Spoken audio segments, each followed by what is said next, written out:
मेरा नाम आरती है। मेरी यह दुख भरी कहानी मेरी माँ होशियार का सबसे बड़ा सच है। मैं एक ऐसी लड़की हूँ जिसकी ज़िंदगी में दुखों के अलावा कुछ नहीं। मैं बाहर की दुनिया नहीं देखी थी और ना ही मुझे लोगों से मिलने दिया जाता। मेरी उम्र 22 साल है। मैं जवान हो चुकी थी मगर माँ मेरी शादी नहीं करा रही थी। मैं अपनी माँ से बहुत तंग आ गई, बल्कि वह मुझे घर से बाहर तक नहीं जाने देती। मुझे घर में हमेशा ही कैदियों की तरह कैद रखे रखा जाता। पता एक दिन मैं माँ से छुपकर एक मंदिर में प्रार्थना करने चली गई।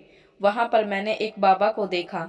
मैंने उन बाबा से कहा, बाबा जी मेरे लिए प्रार्थना कीजिए, मैं बहुत परेशान हूँ। मेरी माँ मुझे घर में कैद करके रखती है।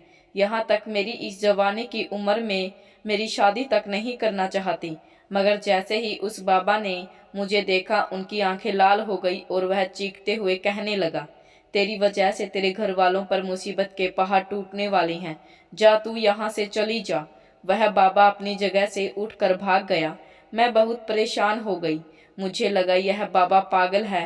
मगर मैं जैसे ही घर में दाखिल हुई तो मेरे सर पर आसमान टूट पड़ा। क्योंकि मेरा नाम आरती है। मैं दुनिया की उन खुशकिस्मत लड़कियों में से एक हूँ जिसके पास पैसा और खूबसूरती तो जी भर के मौजूद थी। लेकिन कहते हैं ना कि दुनिया में कोई भी पूरे तरीके से खुशकिस्मत नहीं हो सकता। मेरे साथ भी कुछ ऐसा ही हुआ। मेरी खूबसूरती की वजह से मेरी माँ को हमेशा मेरी फिक्र ही लगी रहती। वह मेरी शादी करना चाहती थी और ना ही वह मुझे कहीं आने जाने देती।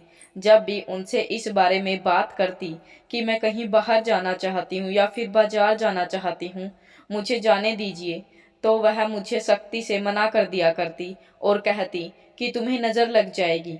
मैं उनकी बात सुनकर मायूस हो जाती और काफ़ी सालों से मैं अपने ही घर में कैदी बनकर बैठी रहती।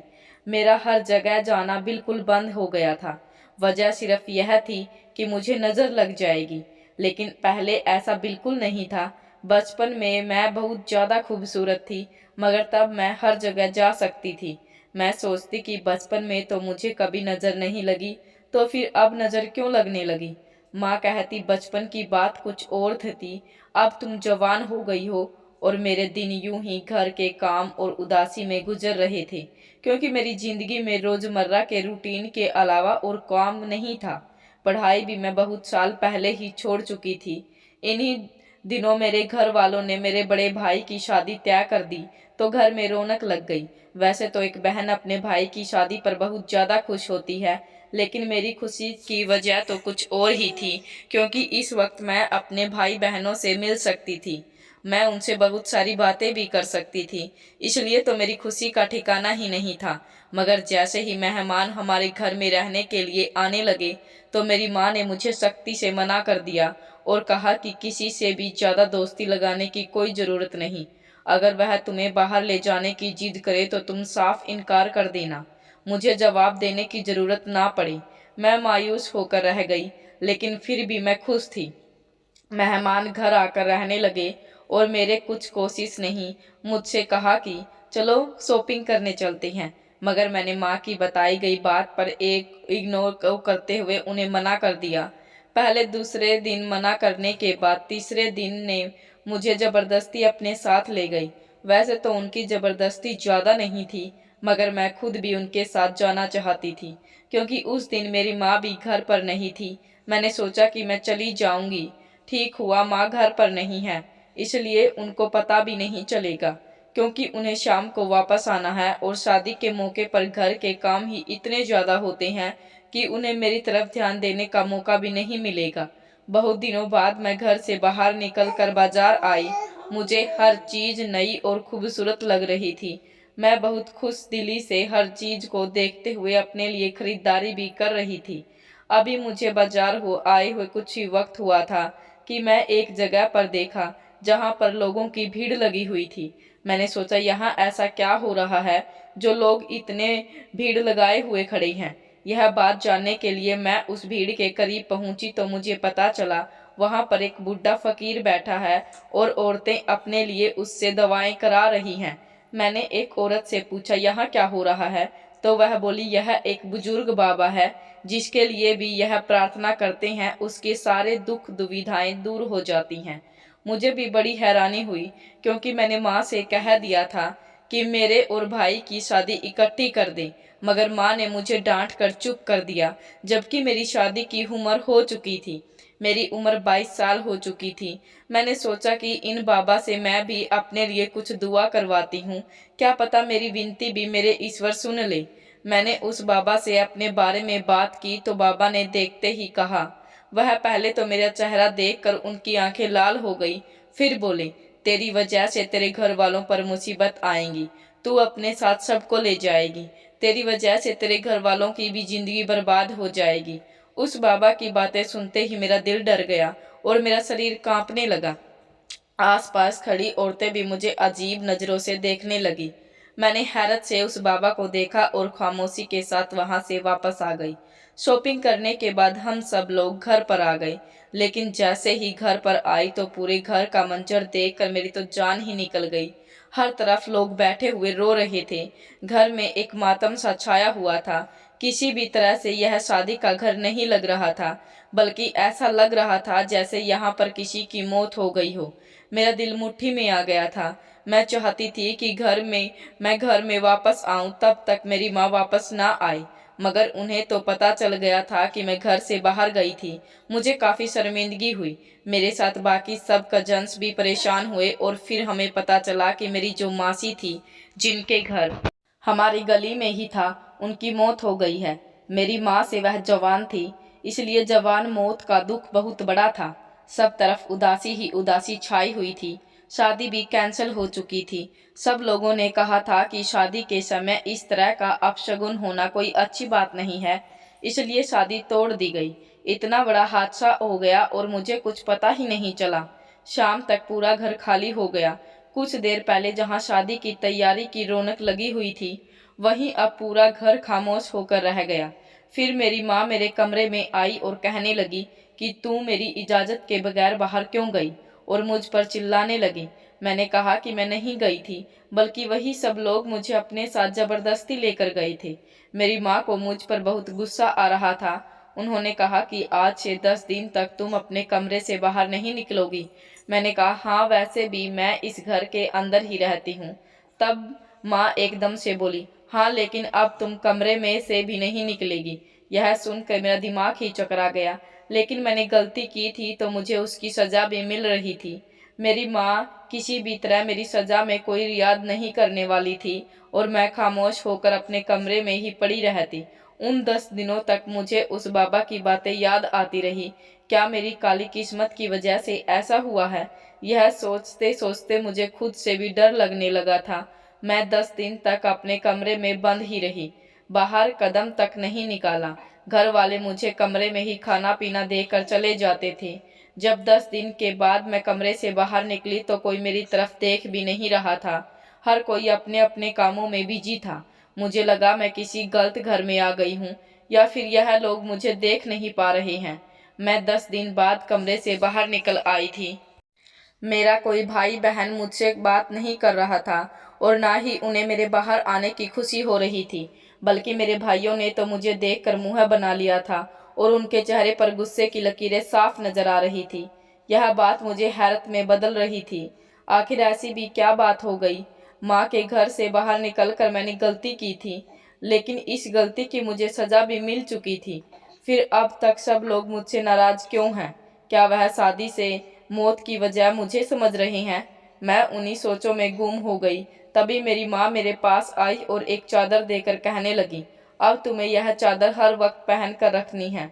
मेरी हैरानी से उस चादर की तरफ देखा। मैंने कहा, माँ अब तो मैं अपने घर के अंदर ही हूँ और यहाँ कोई घर भी नहीं रहता, अब मेरे अपने ही हैं, फिर मुझे चादर में ढकने की क्या ज़रूरत? माँ ने कहा, ज़्यादा अपना दिमाग चलाने की ज़रूरत नहीं है। जो तुम्हें करना था वह तुमने कर दिया, तुम्हारा तो कुछ नहीं बिगड़ेगा। माँ का रवैया इतना सख्त था कि मैं कुछ पलों के लिए गूंगी हो गई। मेरी माँ ने कभी मुझसे इस तरीके से बात नहीं की थी। मैंने खामोशी से वह चादर लेकर खुद ही अपने ऊपर ओढ़ ली। शाम से पहले ही मेरी माँ ने कहा कि दोबारा अपने कमरे से वापस चली जाओ। आज के बाद तुम्हें अपनी ज़िंदगी में यही रूटीन बना लेना है। सुबह 10 बजे से पहले अपने कमरे से बाहर नहीं निकलना और शाम होने से पहले ही अपने कमरे में वापस चली जाना। उनके हुक्म सुनकर मैं दंग रह गई। क्या यह मुझे अभी भी उस गलती की सज़ा दे रही थी? हालांकि मैं तो सज़ा काट चुकी थी, मगर मैं फ़िलहाल अपनी माँ से कोई बहस नहीं की, क्योंकि मैं जानती थी कि उस वक्त सभी लोग मुझ पर गुस्सा करेंगे। खामोशी से वह अपने कमरे में लेटी हुई थी। अचानक रात के वक्त हमारे घर में झगड़ा शुरू हो गया। उनकी आवाज़ों की वजह से मुझे नींद नहीं आ रही थी, क्योंकि इतना शोर और ऊंची आवाज़ में मुझे नींद नहीं आती। हमारे घर में कोई भी इतनी ऊंची आवाज़ में बात नहीं करता। मुझे सबकी आवाज़ सुनाई नहीं दे रही थी, लेकिन मैं इतना अंदाज़ा लगा सकती थी कि किसी बात पर बहुत ज़्यादा बहस हो रही थी। आखिर वह लोग किस बात पर बहस कर रहे थे, मैं यह भी नहीं जान सकती थी, क्योंकि माँ ने मुझे कमरे से बाहर निकलने के लिए मना किया था। जैसे ही सुबह हुई, मैं बाहर निकलकर सबसे पूछा, रात को हमारे घर में झगड़ा क्या हो रहा था। मैंने सबकी आवाज़ सुनी थी, मगर मेरी बात का इस बारे में किसी ने कोई जवाब नहीं दिया, बल्कि मुझे झड़प कर रख दिया और कहा कि तुम्हें अब किसी भी बात से कोई मतलब नहीं होना चाहिए। तुमने जो गलती की है उसका नुकसान अब हम सब भोग रहे हैं। दोबारा मुझे इस बात का ताना दिया गया। इस बार मैंने ही सब्र का घूंट भर लिया, क्योंकि मैं जानती थी गलती मेरी ही है, मगर यह लोग कैसी भरपाई करने की बात कर रहे थे, यह भी मैं समझ नहीं पा रही थी। इसलिए पूरा दिन गुजारने के बाद मैं अपने कमरे में गई तो मैं खुद से फैसला कर लिया कि मैं घर में जो कुछ भी हो रहा है इस बारे में पता लगा कर ही दम लूँगी। आखिर मेरी वजह से ऐसा भी कौन सा पहाड़ टूट पड़ा। मैं घर से सिर्फ बाजार तक जाने की गलती की है, वह भी सिर्फ मुझे इसलिए मना करती थी ताकि मुझे नज़र न लग जाए। नज़र लगेगी तो मुझे लगेगी, इनके लिए सारा खानदान मुझ पर गुस्सा क्यों हो रहा है। जैसे ही रात हुई, दोबारा मुझे अपने घर से झगड़े की आवाज़ आने लगी, तो मैं अपने कमरे को खोलकर बाहर निकल आई। और वैसे तो मेरे माता पिता और बाकी सबको यकीन था कि अगर उन्होंने मुझे बोला है कि मैं बंद हो जाऊं तो मैं बंद हो जाऊंगी, क्योंकि पिछले कुछ दिनों से मैं ऐसा ही कर रही थी। लेकिन आज मैं यकीन तोड़कर कमरे से बाहर निकल आई ताकि पता लगा सकूं कि आखिर माजरा क्या है। सीढ़ियों के पास से छुपकर मैं हॉल में देख रही थी, जहां मेरे घर वाले मौजूद थे, और उन सब के दरमियान एक आदमी था जो सर पर पगड़ी रख कर बैठा हुआ था। मेरी माँ का मुंह ऐसे हो रहा था जैसे अभी रो पड़ेगी, जबकि मेरे माता पिता सिर्फ हाथों में पकड़ कर बैठे हुए थे। मुझे समझ नहीं आ रहा था कि यह सब लोग ज़्यादा परेशान क्यों हैं और यह सब कुछ क्या हो रहा है, यह आदमी कौन है। मगर इतना जरूर समझ गई थी कि मामला बहुत संगीन है, इसी वजह से यह लोग मुझे कमरे में बंद कर रहे हैं, वरना मेरे घर वालों ने कभी भी मेरे साथ ऐसा सलूक नहीं किया था। हालांकि मैं घर से बाहर नहीं जाती थी, लेकिन कभी मुझे इस तरह कमरे में बंद होने को नहीं कहा गया था। मैं कुछ सोचकर अपने कमरे से बाहर आ गई और फिर मैंने सोच लिया कि मैं उस आदमी के बारे में पता लगा कर रहूँगी। इस परेशानी की वजह से मुझे नींद नहीं आ रही थी। फिर भी मैंने सोने की बहुत कोशिश की, लेकिन कुछ देर बाद मुझे नींद आ गई। सुबह मेरी आँख खुली, क्योंकि माँ ने मुझे बाहर निकलने से मना किया था, इसलिए मैं उनकी बात ना मानकर बाहर निकल आई। आखिर सुबह सवेरे मुझे कमरे से बाहर न निकलने का हुक्म क्यों दिया गया था, यह देखकर मैं हैरान रह गई थी कि मेरे परिवार के जितने भी सदस्य हैं वह सुबह 8 बजे से 10 बजे के दरमियान उठते हैं। आज वह सुबह सवेरे ही उठकर बाहर निकले हुए थे और वह आदमी भी उठकर रो रहा था। यह मेरे घर में क्या हो रहा था, मुझे कुछ खबर नहीं थी। किचन से भी आवाज़ आ रही थी, इसका मतलब था कि नाश्ता बन रहा है। मुझे समझ आ गई थी कि अब खामोशी से एक तरफ खड़े रहना, तमाशा देखने से कुछ नहीं होने वाला। इसलिए मैं सबके सामने जाने का फैसला कर लिया, लेकिन मुझे नहीं मालूम था कि सबके सामने इस वक्त जाने का फैसला मेरे लिए किस कदर गलत साबित होगा। जब मैं उस आदमी के सामने गई और उससे कहा कि आप कौन हैं, मैंने तो आपको पहले कभी नहीं देखा। मेरी आवाज़ सुनते ही घर के सभी लोग हैरान होकर मुझे देखने लगे। मेरी माँ के हाथ से दूध का बर्तन छूट गया। फिर मैं अपने सारे घर वालों की तरफ देखा। मैंने कहा कि आप लोग इस आदमी से इतना क्यों डर रहे हैं? कौन है यह आदमी? कल रात भी आप लोगों को देखा था। अभी मेरा सवाल पूरा नहीं हुआ था कि मेरी माँ ने आगे बढ़कर मुझे एक जोरदार तमाचा मार दिया और कहा कि बदतमीज लड़की, अपनी माँ की बातों का मान रखना भी भूल गई हो क्या? मैंने कहा था कि अपने कमरे से बाहर नहीं निकलना, मगर तुमने हमारे सर में खाक डालने का कोई कसर नहीं छोड़ी। अभी मेरी माँ की बात पूरी नहीं हुई कि उस आदमी की आवाज़ पूरे घर में गूंजी। वह कहने लगा, मैं तुम सब लोगों को जेल करवा कर रहूंगा। तुमने इस लड़की को मुझसे छुपा कर अच्छा नहीं किया। अब इस लड़की को मुझे से कोई नहीं बचा सकता। मैं तो पहले ही जानता था कि यह जिंदा है। उसकी अजीब सी बातें सुनकर सारे घर वालों की तरफ देखा। सब घर वालों ने मुझे लानत भरी नज़रों से घूरना शुरू कर दिया था। ऐसा लग रहा था जैसे सब कह रहे हों, तुमने अपने पाँव पर कुल्हाड़ी खुद मारी है। और अब मुझे भी समझ आ गई थी कि बिना पूरी बात जाने मैंने जो कदम उठाया है वह मेरे लिए गलत साबित होने वाला है। पहले मुझे जान लेना चाहिए था कि मामला क्या है, और फिर उस आदमी के सामने आना चाहिए था। मगर उसकी ऐसी बातों की हकीकत का मतलब क्या था? सारे घर वाले खामोशी से एक तरफ बैठ गए, जैसे उन्होंने कोई बहुत बड़ा जुर्म कर दिया हो। वह आदमी खूंखार नज़रों से मुझे घूर रहा था, और मैं सब लोगों से पूछ पूछ कर थक गई थी कि आखिर यह सब कुछ क्या हो रहा है, मगर किसी के मुंह से उफ भी ना निकली। कुछ देर में बहुत सी गाड़ियां हमारे घर के बाहर आकर रुक गई, जिसमें बहुत से लोग जमा थे और उनके पास बड़ी बड़ी बंदूकें भी थी, जिन्हें देखकर मेरे सारे घर वाले डरने लगे। मैं बहुत चिल्लाई कि मुझे बचा लो, यह सब कुछ क्या हो रहा है। मुझे समझ नहीं आ रहा था, लेकिन मेरे किसी ने भी एक बात नहीं सुनी। सब लोग खामोशी से मुझे जाता हुआ देखने लगे। वह मुझे लेकर चले गए और मुझे लगा आज तो शायद मेरी मौत पक्की है, क्योंकि उस आदमी की बातों से ऐसा ही लग रहा था कि वह मुझे मार कर ही दम लेगा। शायद मेरा सब कुछ गलत भी नहीं था, और उसमें एक बहुत ही बड़ी हवेली में आकर ले गए। एक अंधेरे कमरे के अंदर मुझे फेंक दिया और कहा कि आज से 2 दिन बाद तुम्हें जान से मार दिया जाएगा और मेरा बेटा बिल्कुल ठीक हो जाएगा। उसके बाद मेरी समझ में तो नहीं आई कि आखिर वह कहना क्या चाहते हैं, मगर अपनी मौत को सुनकर मैं डर के मारे कांपने लगी। अब मुझे शिद्दत से अपनी माँ और बाकी घर वालों की बहुत याद आ रही थी, मगर मैं अपनी गलती पर सर पटकने के सिवाय कुछ नहीं कर सकती थी। काश मैंने उनकी बात को माना होता तो आज मेरा यह हाल ना होता। उस बुजुर्ग आदमी ने सही कहा था कि मेरी वजह से मेरे सारे घर वाले मुसीबत में फंस जाएंगे, लेकिन अब मैं रोने और पछताने के सिवाय कुछ नहीं कर सकती थी, और सिर्फ ईश्वर से ही मदद मांगने के सिवाय मेरे पास कोई और चारा नहीं था। रात को उस कमरे में से एक बूढ़ी औरत आई। मुझे देखते ही उसकी आंखों में खून उतर आया और कहने लगी, मनहूस, तुम इतने साल तक कहाँ थी? तुम्हारी वजह से मेरा बेटा बिस्तर पर पड़ा हुआ है।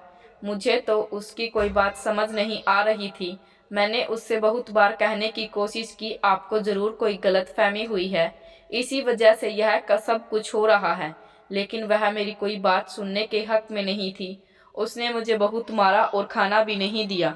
सुबह होते ही मुझे खाना मिला तो मैं भूखों की तरह खा लिया, लेकिन इन लोगों का दिया हुआ खाना खा लेना मेरे लिए सबसे बड़ी गलती साबित हुई, क्योंकि उस खाने को खाने के बाद मैं गहरी नींद में सो गई और फिर उस वक्त मेरी आंख खुली। वह लोग जब मुझे करने के लिए ले जा रहे थे, यह सुनते ही मेरे रोंगटे खड़े हो गए। मैंने चेक कर उन लोगों को जब मुझे रोकने की बहुत कोशिश की, मगर उन लोगों ने मेरा मुंह बंद कर दिया और मुझे लेकर एक शमशान घाट में चले आए। शमशान घाट के पास घने जंगलों के दरमियान जिस जगह मुझे लाया गया था वह जगह साफ सुथरी थी, मगर सामने मौजूद इंसान को देखकर मेरे पैरों तले से जमीन निकल गई, क्योंकि मेरे सामने कोई और नहीं बल्कि वही बाबा मौजूद था जो मुझे उस दिन बाजार में मिला था। उसने मुझसे कहा था कि तुम्हारी वजह से तुम्हारे घर वालों पर मुसीबत आएंगी। उसे देखते ही मेरा दिमाग चकरा गया। मुझे समझ आ गया कि यह सब इन लोगों की चाल थी। यह बाबा भी उन लोगों के साथ मिला हुआ है। उसने मेरे दिमाग में फिट और भय कर दिया था। मुझे घर से बाहर जाना ही नहीं चाहिए था, मगर अब तो कुछ भी नहीं हो सकता था। और उस वक्त वहाँ पर एक चारपाई भी लाई गई जहाँ एक बीमार लड़का लेटा हुआ था। मैं समझ गई कि वह वही है जिसकी बीमारी की वजह से यह लोग मुझे सता रहे हैं। पता नहीं वह बाबा क्या पढ़ रहा था, और एक तरफ मुझे भी चादर देकर बैठाया गया। फिर बाबा ने कहा, जैसे ही मैं बोलूं वैसे ही तुम इस लड़की को मार देना, मगर ख्याल रखना कि इस लड़की की चीज़ तुम्हारे बेटे के कानों में जरूर पड़नी चाहिए। तुम्हारा बेटा बिल्कुल ठीक हो जाएगा। उसकी बात सुनकर मुझ पर एक ख्वाब सा हावी हो गया था। मैं चीखने चिल्लाने लगी। मैंने कहा कि क्या तुम लोग पागल हो? मुझे मारने से लड़का कैसे ठीक हो जाएगा? ऐसा कुछ नहीं होता। यह लड़का मुझे बीमार लगता है। उसका किसी अच्छे डॉक्टर से इलाज करवाएं, तबीयत ठीक होगी। मुझे मार कर तुम लोगों को क्या लगता है यह लड़का ठीक हो जाएगा? मेरी बात सुनकर उस औरत ने मुझे दोबारा थप्पड़ मारा और कहा कि खबरदार, जो अपने मुंह से मेरे बेटे का नाम भी लिया। अभी यह झगड़ा चल ही रहा था कि इस वक्त वहां पर पुलिस आ गई। पुलिस को देखते हुए बाबा भागने लगा, मगर वहां मौजूद लोगों ने उसे रोक कर कहा, तुम कहाँ जा रहे हो? इस लड़की को मारेंगे तो हमारा बेटा ठीक हो जाएगा। हमारे लड़के को ठीक करके ही तुम्हें जाना होगा। इस लेकिन पुलिस ने इन सबको अपनी हिरासत में ले लिया। तभी वहां मौजूद लोगों को पता चला कि बाबा एक बहुत बड़ा मुजरिम है, जो कई सालों से लोगों को बेवकूफ़ बना रहा था। वह मेरी माँ, बाप को और बाकी घर वालों को देखकर मैं समझ गई थी कि पुलिस को इन्हीं लोगों ने बुलाया है। पुलिस इन सब लोगों को पकड़ कर ले गई। उस लड़के को भी अस्पताल पहुंचा दिया गया। मैं अपने घर वालों के साथ वापस आ गई और घर आने के बाद अपने माता पिता और बाकी सबसे माफ़ी मांगने लगी। लेकिन मैंने अपनी माँ से पूछा कि माँ, आखिर यह सब कुछ क्या हो रहा था? उस आदमी को आप लोगों ने तब क्यों नहीं रोका जब वह मुझे यहाँ से लेकर जा रहा था? तो मेरी माँ ने कहा, मैं तुम्हें एक दिन सब कुछ सच बताने ही वाली थी, लेकिन मैं ऐसे किसी मौके का इंतजार कर रही थी जो बिल्कुल सही हो। मगर जैसे जैसे तुम बड़ी होती गई तो मैंने सोचा कि ऐसे मामलों के बारे में तुम्हें बता कर क्या फ़ायदा। मगर जिस दिन तुम बाजार गई, मुझे इस वक्त पता चला कि उस इंसान को तुम्हारे बारे में ज़रूर पता चल जाएगा। इसलिए जब तुम वापस आई, पहले तो वह हादसा हो गया। हालांकि वह हादसा कुदरती तौर पर हुआ था, मगर उससे भी पहले मुझे उस इंसान के यहाँ आने की खबर हो गई। इसलिए मैंने तुम्हें कमरे में बंद रहने को बोल दिया था। हमने सोचा था कि 10 दिन के अंदर हम उस इंसान को बहला फुसला कर यहाँ से भेज देंगे, मगर इस कोशिश में हम नाकाम हो गए, क्योंकि 10 दिन के बाद भी वह यहीं पर मौजूद था। मैंने पूछा, माँ, आखिर वह इंसान कौन है? वह आदमी मेरे और आप लोगों के पीछे क्यों पड़ा हुआ था? तब मेरी माँ ने बताया कि वह आदमी तुम्हारे दादाजी की दूसरी बीवी की औलाद है, जो पहले हम लोगों के साथ ही रहता था। लेकिन जिस दिन तुम पैदा हुई उसी दिन उनके बेटे के साथ एक हादसा हो गया। उसकी बीवी के हाथों उनका बेटा दूसरी मंजिल से नीचे गिर गया था। वह अपने बेटे को अस्पताल लेकर चले गए, मगर डॉक्टर ने बोल दिया कि उनका बेटा कभी ठीक नहीं हो सकता। वह एक चारपाई पर जिंदा लाश की तरह पड़ा रहेगा।